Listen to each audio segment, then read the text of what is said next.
छोटा नागपुर सांस्कृतिक संघ की जितनी प्रशंसा की जाए कम है। मैं बिना किसी संबोधन के यहाँ से यह बात शुरू कर रहा हूँ इसलिए कि जीवन काल में, किसी के भी जीवन काल में लोभ लाभ के लिए हर आदमी उसकी प्रशंसा में खड़ा होता है। 2 साल हो गया गोंझू जी नहीं हैं और आप इतने सौहार्द से, इतनी भावुकता से, इतने अपनेपन से उनको याद कर रहे हैं, ये बड़ी बात है। इसलिए मैं सबसे पहले संघ के प्रति अपनी कृतज्ञता ज्ञापित करता हूँ। उसके बाद मंच के लोगों को संबोधित करता हूँ। सच कहिए तो इस आयोजन का जो सबसे महत्वपूर्ण नाम है मेरी जानकारी में, श्रीमती सरस्वती गोंझू जी। फिर हेमंत बाबू, कई लोग चले गए।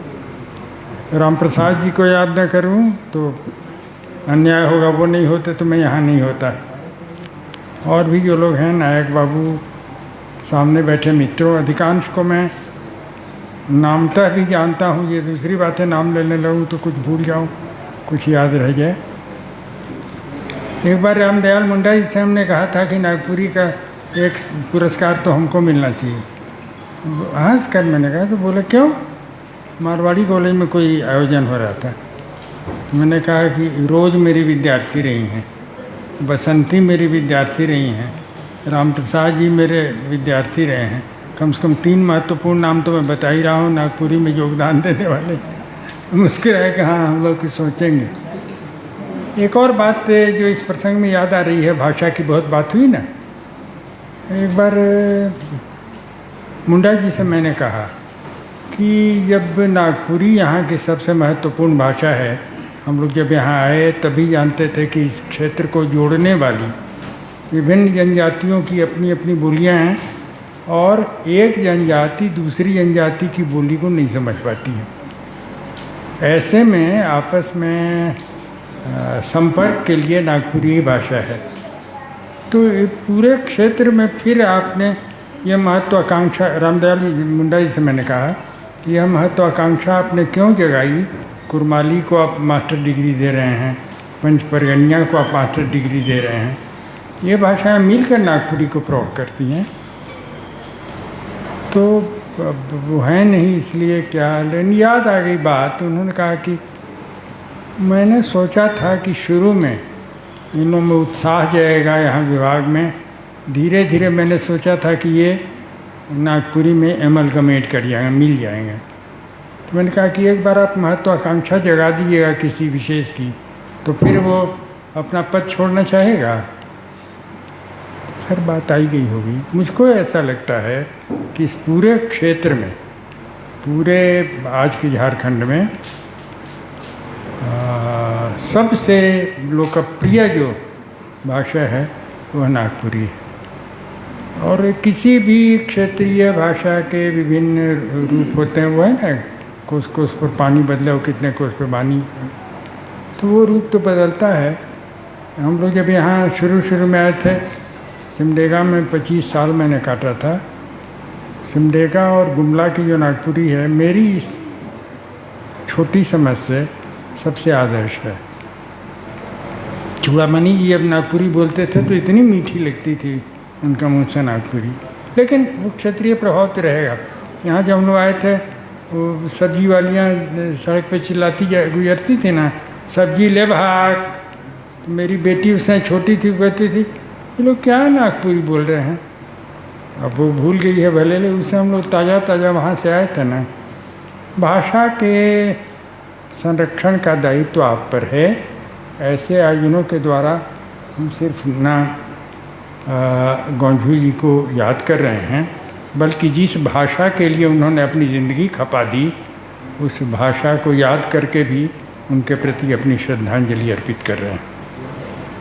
ये डहर पत्रिका जब मैंने देखी, राम प्रसाद जी के साथ में आ रहा था, तो मुझको आश्चर्य हुआ। पत्रिका निकालना इतना आसान काम नहीं है, और ऐसे ग्लॉसी पेपर पर ऐसे रंगीन चित्रों के साथ ऐसी पत्रिका। मैंने कहा ये पैसे कहाँ से आते हैं? तो कुछ उन्होंने समझाया, कुछ मेरी समझ में आया कि जब आपके भीतर यह उत्साह हो और जिसकी स्मृति में यह अंक निकाल रहे हैं आप, उसके प्रति आपके मन में श्रद्धा भाव हो, कृतज्ञता का भाव हो तो पैसों की व्यवस्था हो ही जाती है। यहाँ आकर मुझको इतना अच्छा लगा आप लोगों के बीच। अब उम्र होने के साथ अब बताऊँ, संस्कृत में एक कहावत है, अति परिचयात अवज्ञा। बहुत ज़्यादा जिसके करीब आप रहते हैं ना, उसका महत्व को समझ नहीं पाते हैं। गोंझू जी को जिस नज़र से मैं देखता था, छुआ रंगा है, मैंने भाषा तो जानते हैं, ठीक है। मेरे घर में कई बार आते थे, हिंदी किताबें जो नई किताबें आती थी तो एक दो बार ऐसा भी हुआ किताबें वो लेकर गए, तो यह सीखने की उनमें ललक थी। मुझको याद आता है कि निधन के एक सप्ताह पहले, अब वो आयोजन का नाम मुझको याद नहीं रह गया है, कोई आयोजन था और रात हो गई थी कि 8-9 वगैरह बज गया होगा, 9 साढ़े 9। हम लोग चिंतित थे जाएंगे कैसे। आपने सुना होगा झारखंड की गायिका रही हैं, बॉम्बे में भी संघर्ष किया था, क्या नाम उनका, नीलिमा नीले। तो उनका कि मेरी चाची की गाड़ी है, मैं आजकल HEC में रहती हूँ, तो इसी में चलिए आप लोग। ठीक, एक हफ्ते तो गंजू जी ने कहा यार हमको भी तो उधर हम आइए। तो गंजू जी और मैं, हम दोनों साथ साथ एक सप्ताह पहले उनके जाने के, क्या पता था कि आदमी एक सप्ताह बाद ही साथ मेरा छोड़ जाएगा। और जब वो नहीं हैं तब मुझको लगता है कि इस आदमी में कैसी अद्भुत प्रतिभा थी। अभी बार बार केसरी जी का नाम लिया गया, ठीक ही लिया गया। केसरी जी के एक तरह से गण थे, हनुमान थे गोंझू जी। मुझको याद है जब कोई आयोजन हो वहाँ केसरी जी बुलाते हैं तो मैंने कहा आऊँगा कैसे, गोंझू है न लेता आएगा आपको।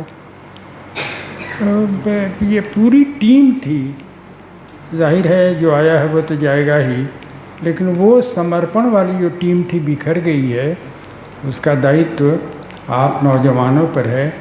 नागपुरी की मशाल जलाए रखिए, इस भाषा को समृद्ध बनाए रखिए और असल में गोंझू जी के प्रति श्रद्धांजलि देने का सबसे बढ़िया तरीका यही होगा।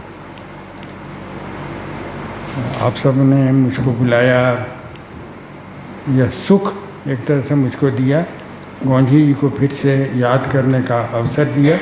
आप सबों के प्रति मैं कृतज्ञता व्यक्त करता हूँ। धन्यवाद।